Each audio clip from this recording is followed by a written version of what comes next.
누가복음 21장 20절에서 28절입니다. 내가 예루살렘이 군대들에게 에워싸이는 것을 보거든 그 멸망이 가까운 줄을 알라. 그때에 유대에 있는 자들은 산으로 도망갈 것이며 성에 있는 자들은 나갈 것이며 촌에 있는 자들은 그리로 들어가지 말지어다. 이 날들은 기록된 모든 것을 이루는 징벌의 날이니라. 그 날에는 아이 벤 자들과 젖먹이는 자들에게 화가 있으리니 이는 땅에 큰 환난과 이 백성에게 진노가 있겠음이라. 그들이 칼날에 죽임을 당하며 모든 이방에 사로잡혀 가겠고 예루살렘은 이방인의 때가 차기까지 이방인들에게 밟히리라. 1월 성신에는 징조가 있겠고 땅에서는 민족들이 바다와 파도의 성난 소리로 인하여 혼란한 중에 공고하리라. 사람들이 세상에 임할 일을 생각하고 무수함으로 기절하리니 이는 하늘의 권능들이 흔들리겠음이라. 그때 사람들이 인자가 구름을 타고 능력과 큰 영광으로 오는 것을 보리라. 이런 일이 되기를 시작하거든 일어나 머리를 들라 너희 속량이 가까웠느니라 하시더라. 아멘. 주님께서는 계속해서 예루살렘에 임할 심판과 세상 끝날에 관한 말씀을 이어가고 계십니다. 예루살렘 성은 AD 70년에 로마의 디도 장군에 의해서 함락되었습니다. 로마 군대는 AD 66년에 예루살렘을 침공하였고 4년여 정도 예루살렘 성을 포위하다가 AD 70년에 함락됩니다.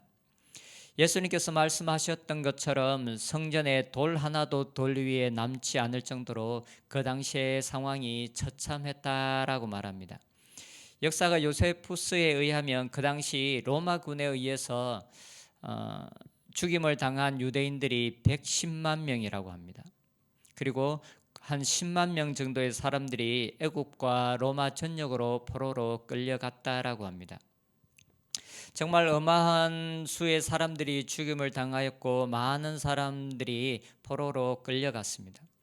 얼마나 많은 사람들의 수가 죽었는지 어떤 기록에 보면 예루살렘 성에는 좌측과 우측에 골짜기가 있는데 그 골짜기가 피로 물들었다라고 할 정도로 엄청나게 많은 사람들이 죽임을 당하였다라고 합니다. 이렇게 유대인들에게 임한 이 진노와 이 고통은 그들의 죄로 말미암은 것이라고 성경은 기록하고 있습니다. 22절에는 이 날들은 기록된 모든 것을 이루는 징벌의 날이로다. 그리고 23절에는 이 백성에게 진노가 있겠음이라. 이것은 하나님의 진노이고 그리고 징벌의 날입니다. 겉은 화려하나 그 중심은 썩은 유대교를 향한 하나님의 심판이었습니다. 말로는 하나님을 경외한다라고 하고 그들의 행동으로는 제사를 드리며 종교적인 모습의 열심인 것처럼 보였지만 그러나 그 중심이 하나님에게서면 그 중심은 하나님의 말씀을 기뻐하지 않는 자들에 대한 명백한 하나님의 심판이었습니다. 역사가 요세푸스에 의하면 그 당시 대부분의 그리스도인들은 이 환난의 날을 피했다라고 기록하고 있습니다. 이 예루살렘에 하나님의 심판이 임했을 때 그리스도인들은 그 예루살렘 성에 머물지 않았다라고 말합니다. 왜냐하면 그들이 로마의 군대들이 예루살렘 성으로 올 때에 그들은 예수님의 예언을 이 말씀을 기억하고 예루살렘 성에서 도피했다라고 말합니다. 20절과 21절에 이렇게 기록하고 있습니다. 너희가 예루살렘이 군대들에게 에워싸이는 것을 보거든 그 멸망이 가까운 줄을 알라. 그때에 유대에 있는 자들은 산으로 도망갈 것이며 성내에 있는 자들은 나갈 것이며 촌에 있는 자들은 그리로 들어가지 말지어다. 예루살렘 성이 군대들에게 에워싸이는 것을 보면 이제 피하라는 것입니다. 그 심판을 피할 수가 없기 때문에 그곳에서 벗어나라라고 말하고 있습니다. 엄청난 군대가 이동했기 때문에 그들이 예루살렘 성을 에워싸기 전에 그들에게는 피할 시간이 있었습니다. 그래서 예수님의 예언을 기억한 사람들이 이때 이 환난의 때를 모면했다라고 역사학자가 말하고 있습니다. 그런데 어제는 말씀드렸던 것처럼 예수님의 이 말씀은 예루살렘 성을 향한 예언이기도 하면서 또 한편으로는 마지막 때에 세상에 임할 일들에 대한 이중 예언입니다. 예루살렘 성에 임할 심판은 지엽적인 것이었습니다. 예루살렘이라는 제한적인 곳에 임하는 심판이었습니다. 그래서 예수님께서는 피할 수 있는 방법을 가르쳐 주셨습니다. 그 지역에서 빨리 벗어나라는 것입니다. 지체하지 말고 벗어나라는 것입니다. 그래서 병행을 이루는 마태복음 24장에 보면 예수님께서 이렇게 말씀하십니다. 지붕 위에 있는 자는 집안의 물건을 가지러 내려가지 말라. 집 안으로 들어가서 어떤 물건을 챙길 만큼 그렇게 여유가 없다는 것입니다. 속히 벗어나라는 것입니다. 밭에 있는 자들은 겉옷을 가지러 뒤로 돌이키지 말라. 뒤로 돌이키지 말고 빨리 벗어나라는 것입니다. 심판이 임박했고 피할 수 있는 시간이 촉박하다는 것입니다. 자신의 재산에 마음을 두지 말고 목숨을 건지기 위해서 피하라는 것입니다. 그리고 이 말씀을 기억하고 있었던 사람들, 그리고 이 말씀을 마음에 새긴 자들은 이 재난으로부터 목숨을 건질 수가 있었습니다. 그런데 예수님은 예루살렘에 임할 환란의 때 외에 또 다른 환란의 때에 대해서 말씀하고 있습니다.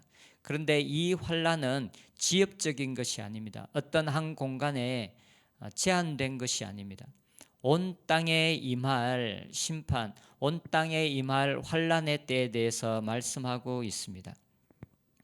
25절 26절 1월 성신에는 징조가 있겠고 땅에는 민족들이 바다와 파도의 성난 소리로 인하여 혼란한 중에 공고하리라. 사람들이 세상에 임할 일을 생각하고 무수함으로 기절하리니 이는 하늘의 권능들이 흔들리겠습니다.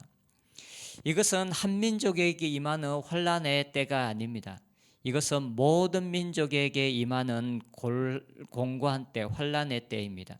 그래서 35절에는 이 날은 온 지구상에 거하는 모든 사람에게 임하리라라고 예수님께서 말씀하고 있습니다. 병행을 이루는 마태복음에는 이는 그때에 큰 환란이 있겠습니다. 창세로부터 지금까지 이런 환란이 없었고 후에도 없으리라라고 말하고 있습니다. 이러한 환란, 이러한 공고한 때가 온 지구상의 모든 민족에게 임하는 때가 있다라고 예수님께서 말씀하고 있습니다. 그런데 예수님은 이런 온 지구상에 임할 모든 민족에게 임할 이 어려운 때에 또한 여전히 우리들에게 구원의 길에 대해서 말씀해 주고 있습니다. 이 마지막 때에 임할 환란의 때에 있을 이 때의 구원의 길은 예루살렘 성에 있을 구원과는 다른 내용입니다. 예루살렘에 임할 심판의 때에 있을 구원은 이 땅에서의 목숨을 구하는 것에 초점을 맞추어서 그 땅에서 피하라라고 말하고 있습니다. 하지만 마지막 때에 있을 이 심판의 때에는 피할 수 있는 길이 없습니다. 이때 우리가 얻을 수 있는 구원은, 예수님께서 초점을 맞추는 구원은 우리의 영혼의 구원, 최종적인 구원, 우리가 받은 이 구원의 완성에 예수님은 초점을 맞추고 있습니다. 이때는 바로 예수님께서 재림하시는 때입니다. 그래서 27절 그때 사람들이 인자가 구름을 타고 능력과 큰 영광으로 오는 것을 보리라. 예수님께서 심판주로 지금 이 땅에 임하는 것입니다. 모든 사람들이 하나님의 심판석 앞에 서야 하는 날입니다. 이때는 이 땅에서의 목숨을 구원받느냐 못 받느냐는 중요하지 않습니다. 이 땅에서 지금 이때에 중요한 것은 우리의 영혼이 구원을 받을 것인가, 우리의 영혼이 천국에 갈 것인가 가지 못할 것인가라는 가장 결정적인 순간입니다. 이때 우리에게 필요한 것은 하나님의 심판대 앞에 섰을 때 하나님께서 우리를 어렵다 여겨주시는 것이 그 무엇보다 중요한 때입니다. 그래서 성경은 이것을 우리의 몸의 구속, 곧 속량의 때라고 말하고 있습니다. 28절에 이런 일이 되기를 시작하거든 일어나 머리를 들라 너희 속량이 가까웠느니라. 이 날은 우리 죄에 물든 우리의 모든 본성과 우리의 몸이 완전하게 새롭게 되는 날입니다. 로마서에서는 우리가 마음으로부터 탄식하며 기다리는 때가 있는데 바로 이 때라고 말하고 있습니다. 그리고 계시록에서는 마라나타라고 외치면서 예수님께서 이 땅에 오실 것을 기다리는 바로 그 때입니다. 그런데 이 날은 우리가 전심으로 기다리는 날이기도 하면서 또한 두려운 날이기도 한 것이 사실입니다. 그래서 예수님은 이 날을 기다리는 사람들은 이 날을 준비해야 한다라고 말씀하고 있습니다. 예루살렘에 임할 환란의 때를 피할 길을 가르쳐 주셨던 것처럼 예수님은 마지막 심판의 때에 있을 이 마지막 심판으로부터 구원 얻을 수 있는 길도 우리에게 가르쳐 주고 계십니다. 오늘 본문에는 나오지 않지만 이어지는 본문 36절에 이렇게 기록하고 있습니다. 이러므로 너희는 장차 올 이 모든 일을 능히 피하고 인자 앞에 서도록 항상 기도하며 깨어 있으라. 항상 기도하며 깨어 있으라. 여기서 장차 올 이 모든 일을 피한다는 것은 환란을 피해 간다라는 말이 아니라 환란 속에서도 우리의 영혼이 방탕함에 빠지지 않고 주님을 만날 준비를 하는 것에 대해서 말하는 것입니다. 항상 기도하며 깨어 있어야 합니다. 기도하면서 깨어 있어라라고 주님께서 말씀하십니다. 기도하는 삶 없이 깨어 있을 수는 없습니다. 우리가 마지막 그 심판의 때를 준비하기 위해서 우리는 지금 깨어 기도하는 삶을 살아야 합니다. 놓쳐버린 기도의 삶이 있다면 다시 하나님께 기도하는 삶을 시작하시기 바랍니다. 주님께서 말씀하신 환란의 때가 지금이 아니지만 그러나 우리가 언제 주님께로 갈지 모르기 때문에 우리는 항상 기도하면서 깨어있는 삶을 살아야 합니다. 우리의 삶이 언제든지 주님 앞에서 주님을 볼 수 있는 준비를 하고 있는 저희들이 되었으면 좋겠습니다. 기도하겠습니다. 항상 깨어 기도하는 삶을 살라라고 하나님 저희들에게 말씀해 주셨습니다. 기도하면서 깨어 있는 삶을 살게 하여 주시옵소서.